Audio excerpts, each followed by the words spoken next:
Jordan Peterson, you've said that men need to, quote, grow the hell up. Tell me why. Well, because there's nothing uglier than an old infant. There's nothing good about it. People who don't grow up don't find the sort of meaning in their life that sustains them through difficult times, and they are certain to encounter difficult times. And they're left bitter and resentful and without purpose and adrift and hostile and resentful and vengeful and arrogant and deceitful and of no use to themselves and of no use to anyone else and no partner for a woman, and there's nothing in it that's good. So you say, I mean, that sounds pretty bad. You're saying It's there's a bad. crisis of masculinity? I mean, what do you do about it? You help people understand why it's necessary and important for them to grow up and adopt responsibility, why that isn't a shake your finger and get your act together sort of thing, why it's more like a delineation of the kind of destiny that makes life worth living. I've been telling young men, but it's not, I wasn't specifically aiming this message at young men to begin with. It just kind of turned out that way. And it's mostly, you admit, it's mostly men listening. I mean, it 90% of your audiences are men, Well, it's right? about 80% on YouTube, YouTube is a male domain primarily. So it's hard to tell how much of it is because YouTube is male and how much of it is because of what I'm saying. But what I've been telling young men is that there's an actual reason why they need to grow up, which is that they have something to offer, that people have within them this capacity to set the world straight, and that's necessary to manifest in the world. And that also doing so is where you find the meaning that sustains you in life. So what's gone wrong then? Oh, God, all sorts of things have gone wrong. I don't think that young men hear words of encouragement. Some of them never in their entire lives, as far as I can tell. That's what they tell me. And the fact that the words that I've been speaking, the YouTube lectures that I've done and put online, for example, have had such a dramatic impact is an indication that young men are starving for this sort of message, because, like, why in the world would they have to derive it from a lecture on YouTube? They're not being taught that it's important to develop yourself. But does it bother you that your audience is predominantly male? Isn't that a bit divisive? No, I don't think so. I mean, it's no more divisive than the fact that YouTube is primarily male and Tumblr is primarily that's pretty divisive, female. isn't it? Tumblr is primarily female. Right, you're just saying that's the way it is. Well, I'm not saying anything. It's just an observation that that's the way it is. There's plenty of women that are watching my lectures and coming to my talks and buying my books. It's just that the majority of them happen to be men. What's in it for the women, though? Well, what sort of partner do you want? Do you want an overgrown child? Or do you want someone to contend with that's going to help you and that you can rely on? Women have some sort of duty to sort of help fix the crisis of masculinity? It depends on what they want. No, I mean, it's exactly how I laid it out. Like, women deeply want men who are competent and powerful. And I don't mean power in that they can exert tyrannical control over others. That's not power. That's just corruption. Power is competence. And why in the world would you not want a competent partner? Well, I know why, actually. You can't dominate a competent partner. So if you want women domination, want to dominate, is that what you're saying? No, I'd say women who have had their relationships their relationships with men impaired, and who are afraid of such relationships will settle for a weak partner because they can dominate them. But it's a suboptimal solution. Do you think that's what a lot of women are doing? I think there's a substantial minority of women who do that. And I think it's very bad for them. They're very unhappy. It's very bad for their partners, although the partners get the advantage of not having to take any responsibility. But what gives you the right to say that? I mean, maybe that's how women want their relationships, those women. I mean, you're making these vast generalizations. I'm a clinical psychologist. Right, so you're saying you've done your research and women are unhappy dominating men. I didn't say they were unhappy dominating men. I said it was a bad long-term solution. Okay, you said it was making them miserable. Yes, it is. And it depends on the time frame. I mean, there's intense pleasure in momentary domination. That's why people do it all the time. But it's no formula for a successful long-term relationship. That's reciprocal, right? Any long-term relationship is reciprocal, virtually by definition. So let me put a quote to you from the book, Well, you say there are whole disciplines in universities forthrightly hostile towards men. These are the areas of study dominated by the postmodern stroke neo-Marxist claim that Western culture in particular is an oppressive structure created by white men to dominate and exclude women. But then I want to put minorities too dominate and exclude Okay, sure. minorities and women. But I want to put to you that here in the UK, for example, let's take that as an example, the gender pay gap stands at just over 9%. You've got women at the BBC recently saying that the broadcaster is illegally paying them less than men to do the same job. You've got only 7 women running the top FTSE 100 companies. Yeah. So it seems to a lot of women that they're still being dominated and excluded, to quote your words back to you. It does seem that way, but multivariate analysis of the pay gap indicate that it doesn't exist. But that's So just you not do a true, uni- is it? That's I mean, that absolutely 9% pay gap, that's a gap between median hourly earnings Yeah. between men and women. But there's That multiple, exists. yeah, but there's multiple reasons for that. One of them is gender, but it's not the only reason. Like if you're a social scientist worth your salt, you never do a univariate analysis. Like you say, well, women in aggregate are paid less than men. Okay, well, then we break it down by age, we break it down by occupation, we break it down by interest, we break it down by personality. But you're saying basically it doesn't matter if women aren't getting to the top because that's what's skewing that gender pay gap, isn't it? You're saying, well, that's just a fact of No, life. it's saying Women it aren't doesn't necessarily matter. going to get to the top. No, I'm not saying it doesn't matter either. You're saying I'm it's a saying fact there are of life. multiple reasons for it. Yeah, but and that those aren't being reasons, taken into why account. should women put up with those reasons? Why should Why should women be put up with it? content I'm not not saying to that get they to the should top? put up with it. I'm saying that the claim that the wage gap between men and women is only due to sex is wrong. And it is wrong. There's no doubt about that. The multivariate analysis have been done. So I can give you an You keep example. on talking about Wait a second. multivariate analysis. Let me give you an but example. I'm saying that 9% pay gap exists. Yeah. That's a gap between men and women. I'm not saying why it exists, but it exists. Now, Yeah, but if you you're a have to say woman, why that it seems exists. pretty unfair. You have to say why it exists. But do you agree that it's unfair? If you're a woman, Not necessarily. and on average you're getting paid 9% less than a man, that's not fair, is it? It depends on why it's happening. I can give you an example. Okay. There's a personality trait known as agreeableness. Agreeable people are compassionate and polite. And agreeable people get paid less than less agreeable people for the same job. Women are more agreeable than men. Again, a vast generalization. Some It's women not are a not more generalization. agreeable than Yes, men. that's true, but that's right. And some women get paid more than men. So you were saying that by and large, women are too agreeable to get the pay rises they deserve. No, I'm saying that that's one component of a multivariate equation that predicts salary.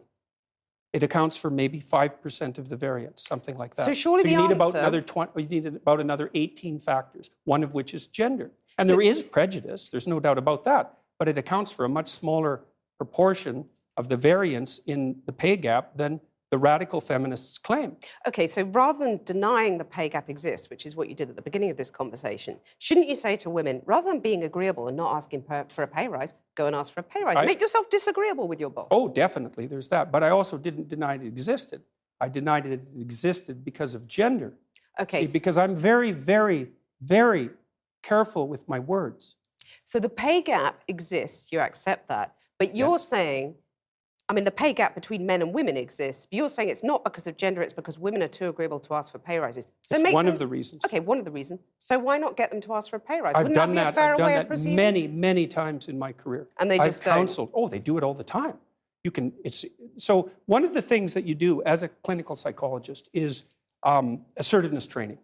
So you might say, often you treat people for anxiety, you treat them for depression, and maybe the next most common category after that would be assertiveness training. And so I've had many, many women, extraordinarily competent women, in my clinical and consulting practice, and we put together strategies for their career development that involve continual pushing, competing for higher wages, and often tripled their wages within a 5-year period, teaching you them how to celebrate that? negotiate. Of course. So Of do course. you agree that you would be happy if that pay gap was eliminated completely? It Because would that's all depend. the radical feminists are saying. It would depend on how it was eradicated and how the disappearance of it was measured.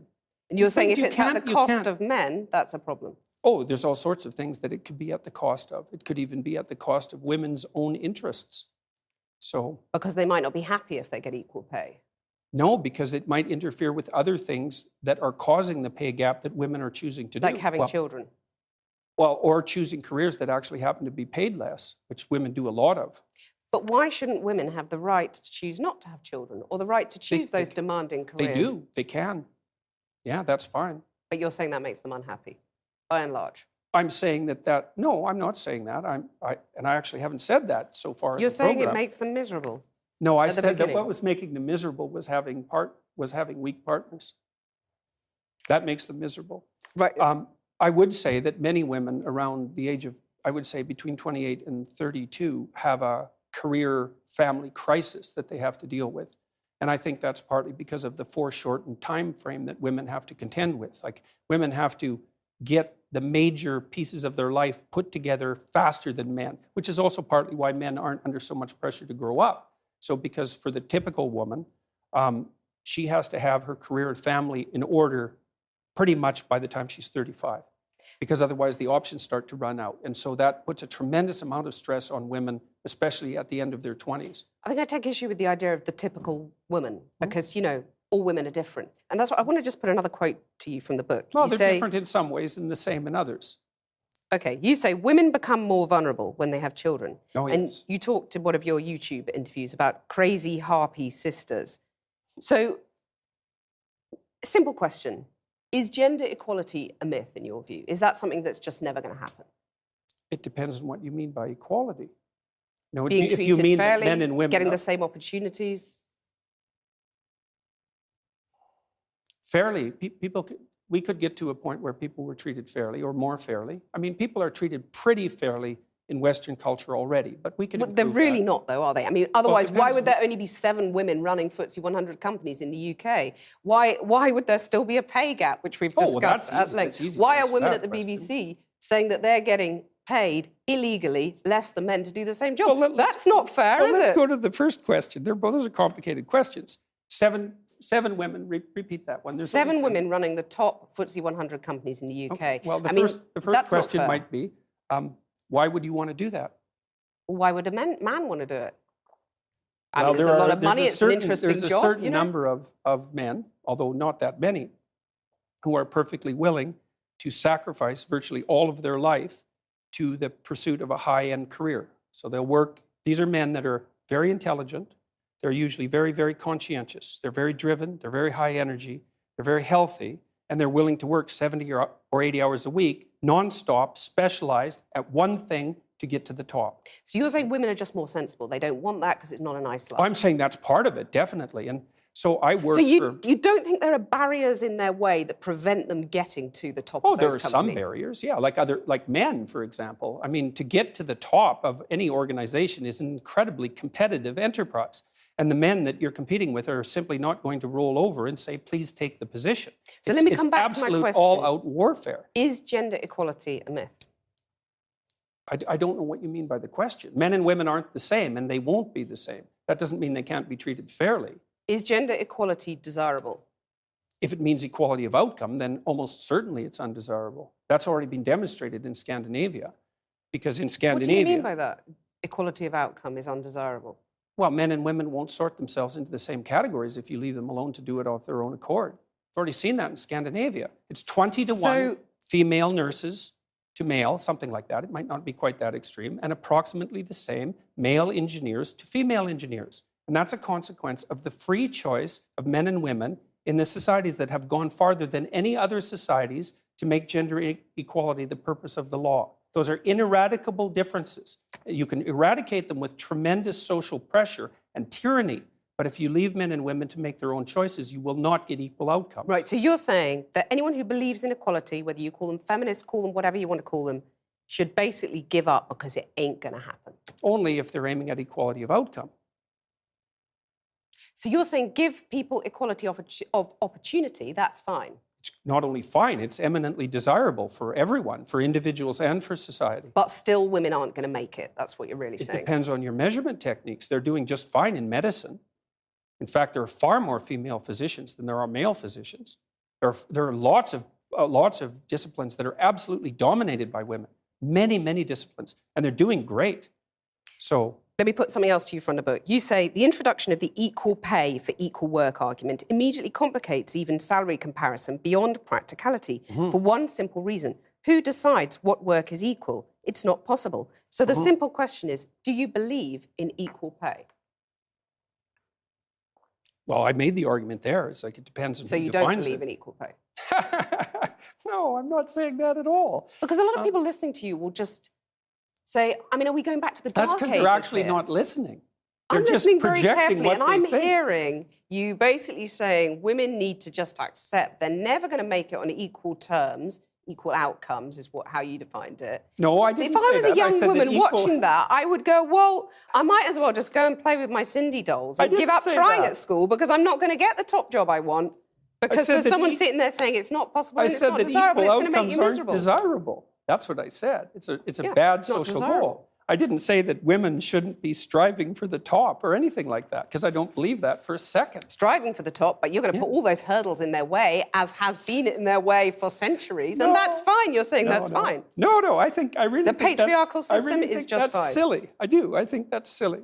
I really do. I mean, look at your situation. You're hardly unsuccessful. Yeah, and I have How do battled you quite manage it? hard to get where I've got Exactly. to. Good So that's for you. okay. Battling is good. This is all It's about the fight. inevitable. But you talk about men fighting. I mean, let me just put another thing to you from the book. Why You're wouldn't saying you have to battle for a high-quality position? Well, I notice in your book you talk about real conversations between men containing, quote, an underlying threat of physicality. Oh, there's no doubt about that. What about real conversations between women? Is that something, or are we sort of too amenable and reasonable? No, it's just that the domain of physical conflict is sort of off limits for you.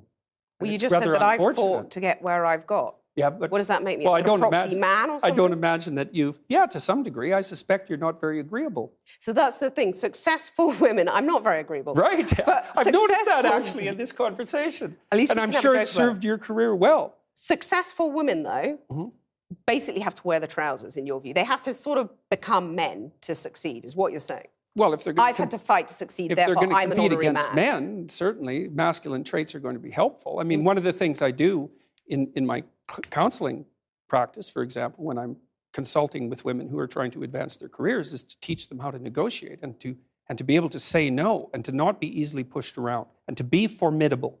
And you need to, if you're going to be successful, you need to be smart, conscientious, and tough. Well, here's a radical idea. Why don't the bosses adopt the male bosses, shall we say, adopt some female traits so that women don't have to fight and get their sharp elbows out for the pay rises? It's just accepted if they're doing the same job, they get the same pay. Well, I would say partly because it's not so easy to determine what constitutes the same job. But that's because, arguably, there are still men dominating our industries, our society, and therefore they've dictated the terms for so long that women have to battle to be like the men. No, it's not true. It's not true. So, for example, where's the evidence? Well, I can give you an example very quickly.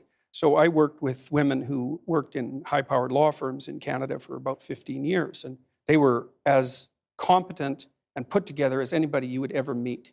And we were trying to figure out how to further their careers. And there was a huge debate in Canadian society at that point that was basically ran along the same lines as your argument, is that if the law firms didn't use these masculine criteria, then perhaps women would do better. But the market sets the damn game. It's like... And the market is dominated by men. No, it's not. It's not. You, the market is dominated by women. They make 80% of the consumer decisions. That's not the case at all. If you're talking about people who stay at home looking after children, by and large, they are still women. So they're going out doing the shopping. But that is changing. They make all the consumer decisions. Okay, so the market is driven by women, not men. Right. Okay, and if you're a lawyer in Canada... And they still pay more for the same sort of goods. That's been proven, that men, you buy a blue bicycle helmet, it's going to cost less than a pink one. Anyway, we'll come on to that. It's partly because men are less agreeable. Right, so they won't put up with it. I want to ask you, is it not desirable to have some of those female traits you're talking about? I'd say that's a generalization, but you've used the words female traits. Is it not desirable to have some of them at the top of business? I mean, maybe there wouldn't have been a banking crisis. They don't predict success in the workplace. The things that predict success in the workplace are intelligence and conscientiousness. Agreeableness negatively predicts success in the workplace. And so does high negative emotion. You're saying that women aren't intelligent enough to run these top companies? No, I didn't say that at all. You said that female traits don't predict success. But I didn't say that intelligence wasn't. I didn't say that intelligence and conscientiousness Well, you were saying that weren't intelligence female and traits. conscientiousness by implication are not female traits. No, I mean, I'm not that's very saying that. dangerous I'm territory. not saying that at all. Are women less There's- intelligent than men, by and No, large? no, they're not. No, the data on that's pretty clear. The average IQ for a woman and the average IQ for a man is identical. There is some debate about the flatness of the distribution, which is something that James Damore pointed out, for example, in his memo, but there's no difference at all in general cognitive ability. There's no difference to speak of in conscientiousness. Women are a bit more orderly than men, and men are a little bit more industrious than women. But the difference isn't big. But I know that plenty of- averages into Plenty of men conscientiousness. who aren't necessarily as Well, of industrious. course, But these are- okay. But no, female but you traits, asked me though, a why question. are they not... Feminine traits, Why let's are they say. not desirable at the top of... Feminine traits, why are they not desirable at the top of business? It's hard to say. I'm just laying out the empirical evidence. Like we know the traits that predict success. But we also know, because companies by and large have not been dominated by women over the centuries, we have nothing to compare it to. It's an experiment. True, and it could be the case that if companies modified their behavior and became more feminine, that they would be successful. But You there's seem no doubtful about evidence that. for it. I'm not neither doubtful nor non-doubtful. There's no So evidence why for not it. give it a go, as the Because radical the evidence feminists would suggests, say? well, it's fine. If someone wants to start a company and make it more feminine and compassionate, let's say, and caring in its overall orientation towards its workers and towards the marketplace, then that's a perfectly reasonable experiment to run. My point is that there is no evidence that those traits predict success in the workplace. And there's Because it's this never evidence been is, tried. well, that's not really the case. Women have been in the workplace for what? At least ever since I've been around, the representation of women in the workplace has been about 50%. So we've run the experiment for a fairly reasonable period of time, but not, certainly not for centuries. Let me move on to another debate that's been very controversial for you. And this is, you got in trouble for refusing to call trans men and women by their preferred personal pronouns. No, I want to that's ask- not actually true. I got in trouble because I said I would not follow the compelled speech dictates of the federal and provincial government. I actually never got in trouble for not calling anyone anything. Right. That didn't You happen. wouldn't follow the change of law, which was designed Not to once it was outlaw law. discrimination. No. Why Well, should that's your... what they said it was designed to do. OK, you cited freedom of speech in that. Why should your right to freedom of speech trump a trans person's right not to be offended? Because in order to be able to think, you have to risk being offensive. I mean, look at the conversation we're having right now. Like you're certainly willing to risk offending me in the pursuit of truth. Why should you have the right to do that? It's been rather uncomfortable. Well, I'm very glad I put you on the spot. Well, I'm you get very my glad that I have point. No, but you get exercised my my freedom of point. speech. You get my point. It's like you're doing what you should do, which is digging a bit to see what the hell's going on. So And do that is you- what you should do. But And you're you exercising think- your freedom of speech to certainly risk offending me. And that's fine. I think more power to you as far as I'm concerned. Except you haven't sat there and... I'm just trying to work that out. I mean, Ha, gotcha. you have got me. I'm trying to work about that through in time. my head. Yeah, it took a while. It did, yeah. Took a while. You have voluntarily come into the studio and agreed to be questioned. Mm-hmm. A trans person in your class has come to your class and said they want to be called And that's never she. happened. And I would call them she. So you would. So you've kind of changed your tune on that. No, I said that right from the beginning. What I said at the beginning was that I was not going to cede the linguistic territory to radical leftists, regardless of whether or not it was put in law. That's what I said. And then the people who came after me said, oh, you must be transphobic and you mistreat a student in your class. It's like, I never mistreated a student in my class. I'm not transphobic, and that isn't what I said. Well, except you've also called trans campaigners authoritarian, haven't you? I mean, isn't that grossly... Well, only in the broader context of my claims that radical leftist ideologues are authoritarian, Yes, which but they are. You're saying someone who's trying to work out their gender identity, who may well have struggled with that, had quite a No tough doubt time have over the struggled years. with it, yeah. You're comparing them with, Chairman Mao, who just the saw the activists. deaths of millions of people. Well, Just the even if the activists. activists, they're trans people too. They have a right to say these things. Yeah, but they don't have a Isn't it right to grossly speak for their whole insensitive community. to compare them to Chairman Mao or, Pinochet, Augusto Pinochet? I mean, this is grossly insensitive. Isn't I it? didn't compare them to Pinochet. Well, I did compare them to He Mao. was an authoritarian. He's a wasn't he? right-winger, though. I was comparing them to the left-wing totalitarians. And Okay, I do believe they are left-wing Mao, totalitarians. Under Mao, millions of people died. Right. I mean, there's no comparison between Mao and a trans activist, is there? Why not? Because trans activists aren't killing millions of people? the philosophy that's guiding their utterances is the same philosophy. The consequences are... Not yet. You're saying that trans activists No. could lead to the deaths of millions of people? What No, they're I'm saying that the philosophy that drives their utterances is the same philosophy that already has driven us to the deaths of millions of people. Okay, tell us how that philosophy is in any way comparable. Sure, that's no problem. The first thing is that the philosophy presumes that group identity is paramount.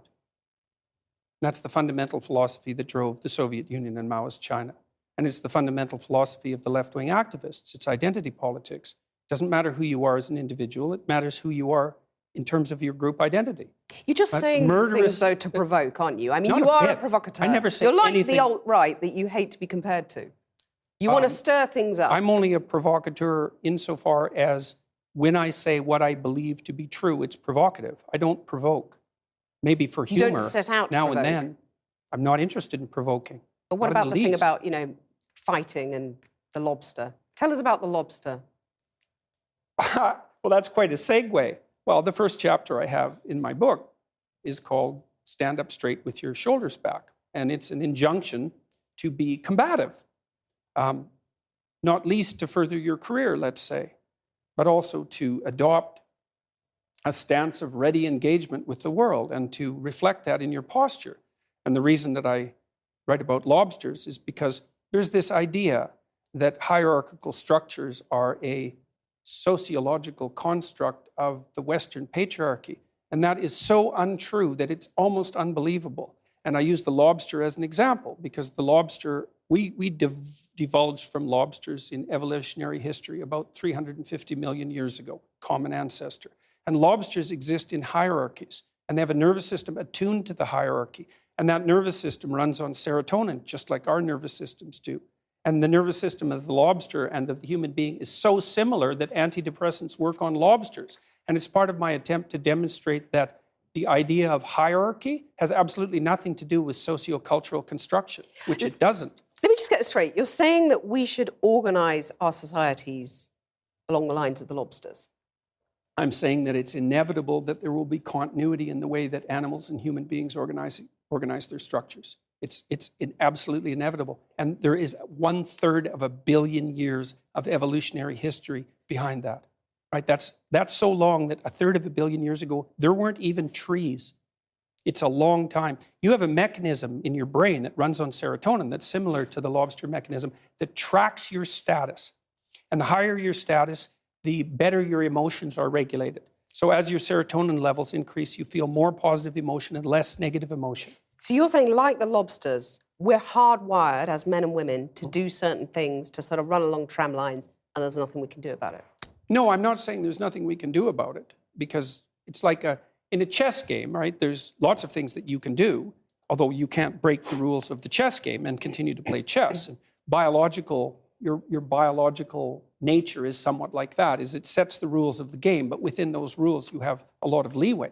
But the idea but one thing we can't do is say that hierarchical organization is a consequence of the capitalist patriarchy. It's like, that's patently absurd. It's wrong. It's not a matter of opinion. It's seriously wrong. Aren't you just whipping people up into a state of anger and Not at all.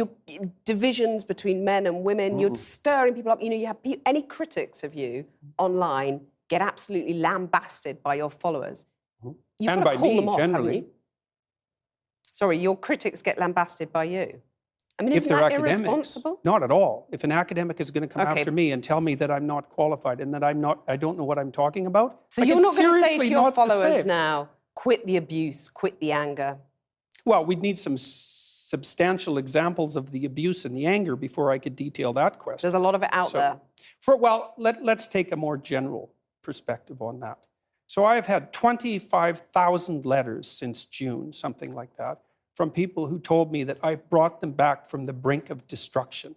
And so I'm perfectly willing to put that up against the rather vague accusations that my followers are making the lives of people that I've targeted miserable. Jordan Peterson, thank you.